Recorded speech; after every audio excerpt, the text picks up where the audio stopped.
Look at this. They're crying out, your father, Solomon, made our yoke hard. And so this is their request.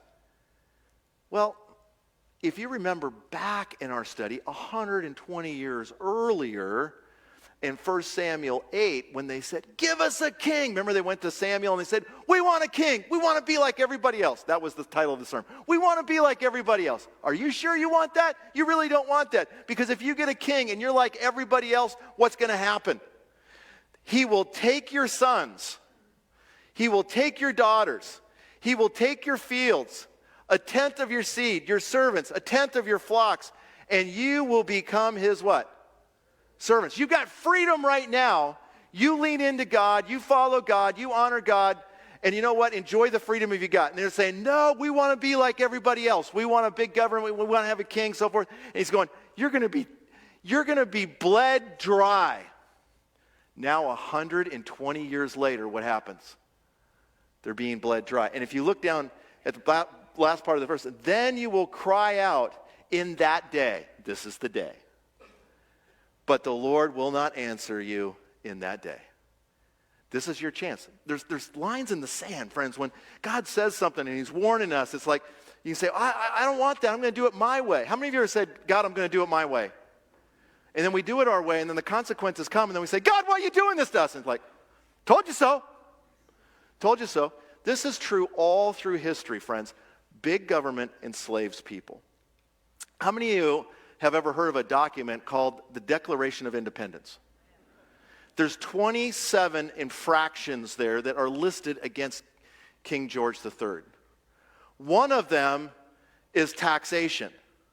You see, England had been in the 7-Year War and had a bunch of debt, and so they put all of that debt to be paid for by the colonists, and so they instituted the stamp tax. And so on everything that was printed and so forth, it included a whole bunch of things, and they said, we're just going to tax the daylights out of you, and you guys are going to carry that burden of the money that we borrowed. And the people are like, you're destroying us. You can't do that. We can't survive this. How many of you have heard of the Boston Tea Party? I love tea. Anyways, this has happened all through history. How many of you know there's a thing going on right now called inflation? And it's like, we just don't know how this inflation happened. That is a total lie. When a politician, not a servant of the people, but a politician is on the news and he says, we don't know how this inflation happens, and so we're just trying to, that is a total lie. We know exactly how inflation happens. It's when the government decides that they're going to print trillions of dollars, and then they bait us by saying, oh, we're going to send you a check. It creates inflation. How many of you are shocked at how much a hamburger costs these days? Right? And then you say, well, recently a financial planner was talking to one of our staff members and said, it really doesn't matter how much money they print, it'll all work out. I remember being with my friends so many times, and they're on a fixed income. They retired. And then inflation makes it so it's impossible for them to survive. That's robbery. Or the guy that said to me, we can go ahead and print money because our children can pay for it. I remember looking at this guy and saying, are you a nut? Godly people want their children to be in a safer, secure, better place than they are. You don't put your children into slavery. How many of you have heard of a guy by the name of Ronald Reagan? The unique thing about Ronald Reagan is he had a degree in economics.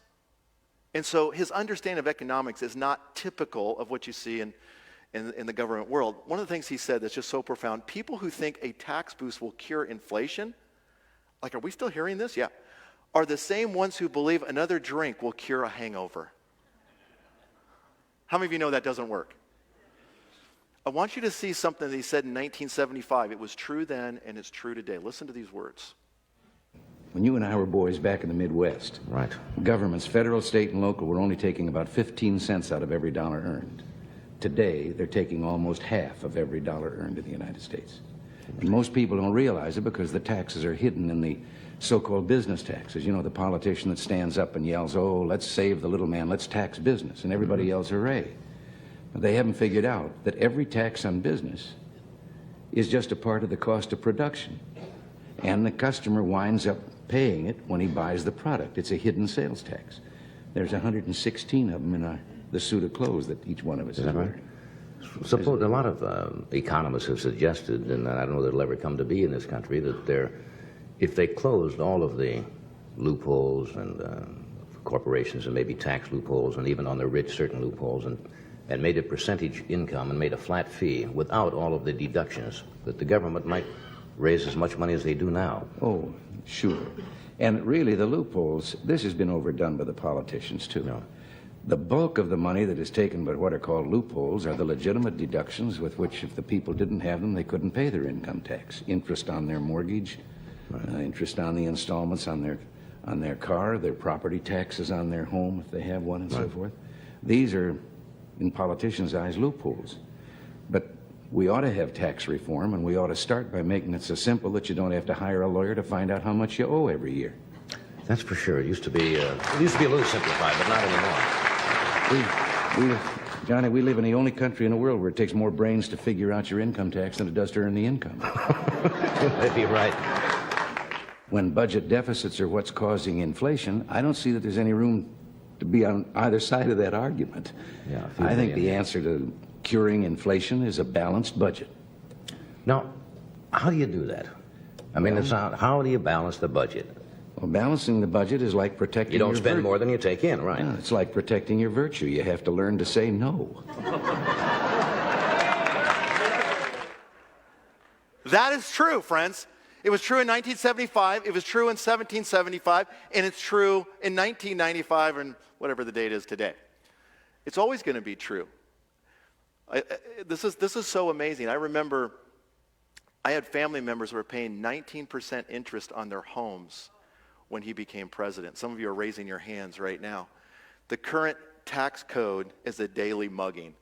Boy, that really sums it up. And you know, when we print more money, all they are is hidden taxes again. And friends, it brings a divide. Nations can't survive that, and you see it all through history.